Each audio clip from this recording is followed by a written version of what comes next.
dalam sebuah hadis Bukhari, kata Nabi SAW, Allah berfirman, ya ibna Adam, anfik alik. Wahai anak Adam, berinfak di jalanku, aku akan berinfak untukmu.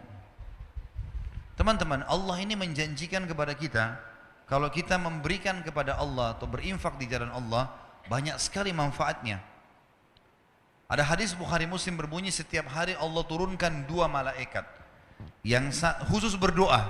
Yang satu mengatakan, ya Allah, lapangkan rezekinya orang yang berinfak.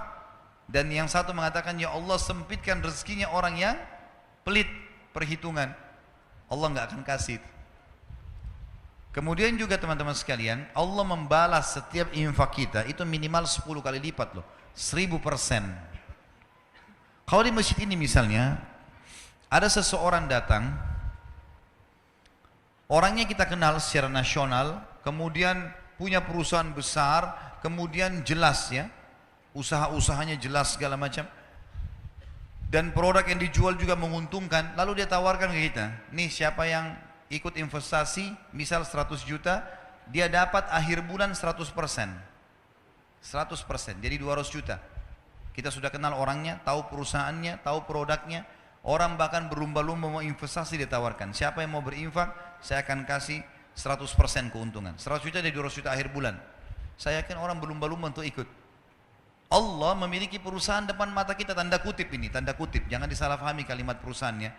Allah memiliki ciptaan yang kelihatan depan mata. Pohon-pohon ini, kita sendiri, udara yang kita hirup, matahari yang terbit. Ini jelas depan mata kita, produknya Allah ini.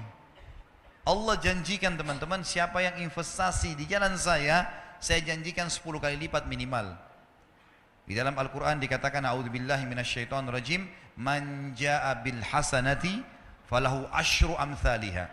Siapa yang melakukan satu perbuatan kebaikan, diantaranya sedekah, Allah akan ganti 10 kali lipat, 1000%.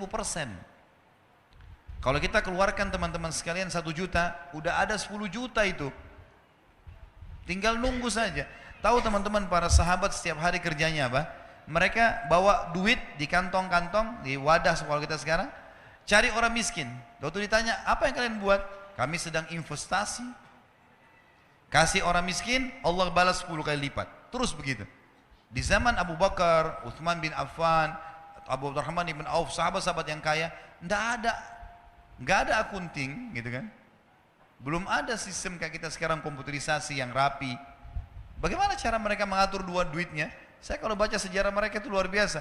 Dagang, transaksi, orang susah dibantu, orang yang memang layak dapat untung, diputar lagi modalnya, dikeluarin di jalan Allah, disedekahkan, yang sisanya dipakai modal. Begitu-begitu saja. Waktu mereka meninggalkan harta, kalau itu sekarang itu bisa ratusan miliar rupiah, mungkin triliunan kalau uang rupiah.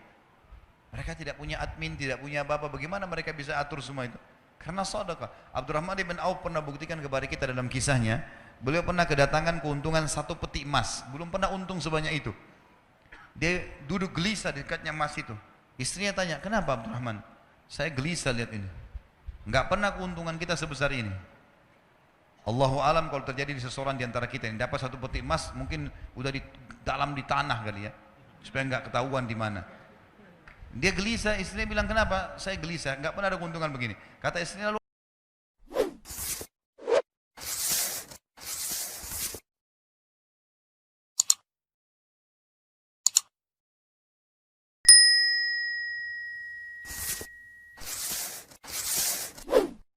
apa yang kau lakukan?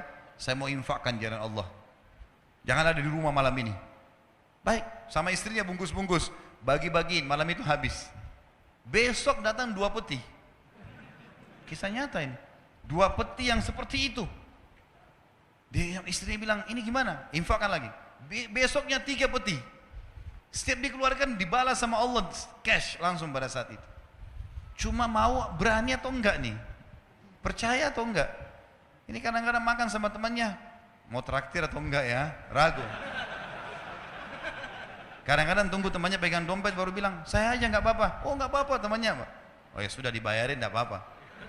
Sering-sering ya. Pesannya sering-sering gitu. Ini salah ini. Di jalan Allah 10 kali lipat. Praktekin, ini rumus yang sederhana. Infak, Allah bilang di jalanku, aku akan balas infakmu itu. Pasti lebih banyak. Dalam hadis Bukhari, kata Nabi SAW, orang sebelum kalian ada dua orang, dua-duanya bersahabat, dua-dua punya kebun, musim kemarau, nggak ada hujan sama sekali. Kata Nabi SAW, ini si A sama si B, dia disebutin namanya. Kata Nabi SAW, salah seorang dari mereka, kita anggaplah misalnya A sama B, si B ini. Dia bilang, saya melihat ada awan lewat di atas kebun saya, dan saya dengar suara mengatakan, turunkanlah hujan di kebunnya si Fulan, temannya dia di sebelah. Maka dia bilang, saya bingung, kenapa ada suara dari awan? Saya ikutin, ini hadis sahih riwayat Bukhari, penyampaian Nabi SAW. Kata Nabi SAW, dia pergi kebun temannya, ternyata betul hujan turun cuma di situ saja. Yang lain enggak, musim kemarau. Lalu kemudian, dia tanya temannya, apa yang kau lakukan dengan kebunmu? Dia bilang, hasilnya kebun ini saya bagi tiga. Hasilnya, saya bagi tiga. Sepertiga, saya infakkan dulu jalan Allah. Sepertiga, saya pakai untuk kembali modal. Sepertiga saya pakai buat kebutuhan keluarga saya. Kata temannya, pantas kau dapat ini. Ada ipar saya di Ternate, teman-teman saya pernah datang ke sana. Pulang ceramah jam 11:30 malam, suara rumahnya masih pakai seng di belakang. Ternyata ada suara kayak batu besar, pang gitu ribut. Saya kaget, dia ketawa. Dia bilang itu mangga jatuh. Mau coba? Iya, orang Ternate bilang ini mangga madu. Ya. Saya nggak tahu di Makassar kita bilang apa tuh, di Jakarta mana lagi katanya. Ada titik-titik madunya di dalam.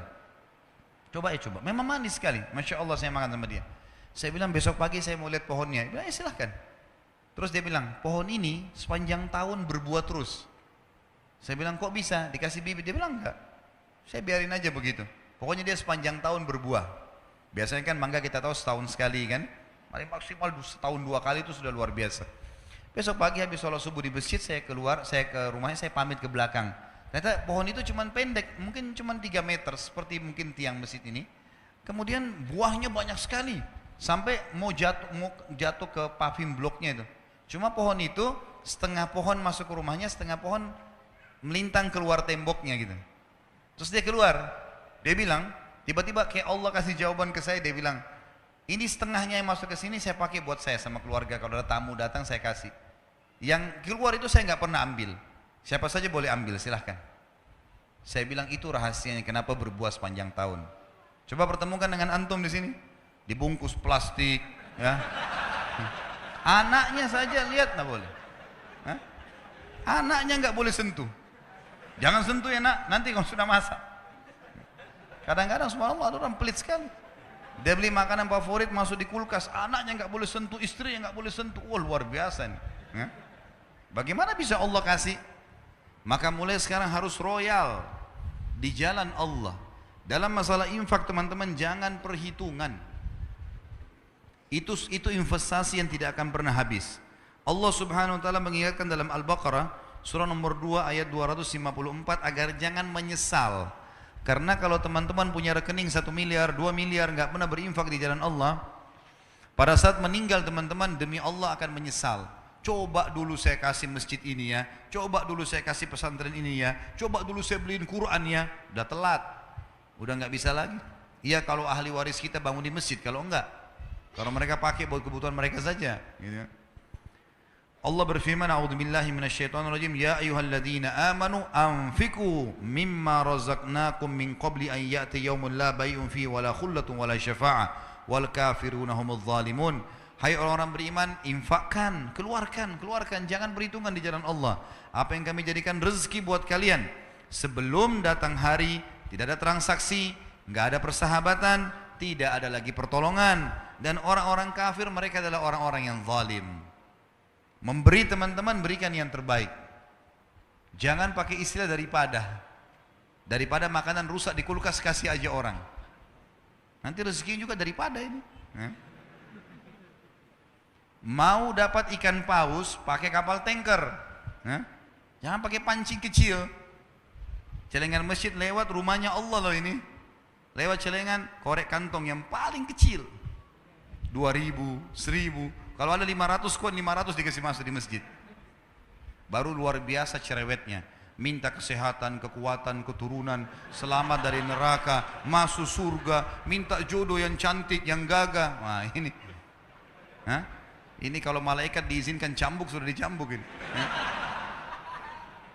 Dalam surah Ibrahim, surah nomor 14, ayat 31 sampai 34 Allah juga berfirman, A'udzu billahi minasyaitonir rajim, Qul li ibadiyalladzina amanu, katakanlah hai Muhammad kepada hamba-hambaku yang beriman, yuqimus shalah, mereka selalu salat, jaga 5 waktu salatnya.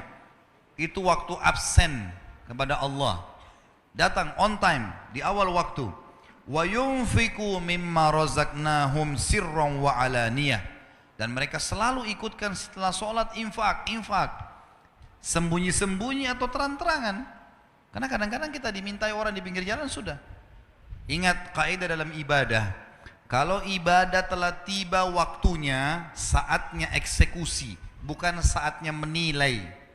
Misal azan, lalu kemudian kita lihat ada masjid, kayaknya masjid ini kotor, saya mau masjid sana saja. Bukan saatnya menilai. Azan, sholat, di masjid manapun sholat, gitu kan.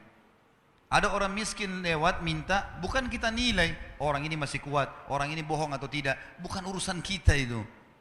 Orang lagi minta, Tuhanmu lagi suruh kasih, bukan menilai, eksekusi kasih orang. Ini pintu syaitan saja, membuat kita selalu menilai. Lalu kapan kita lakukan? Siapa orang yang kita anggap paling layak? Sementara berinfak boleh kepada orang kaya. Sekarang saya kaya, adik saya kaya, lalu saya mau kasih dia uang, bolehkah? Boleh. Infak tetap pahala.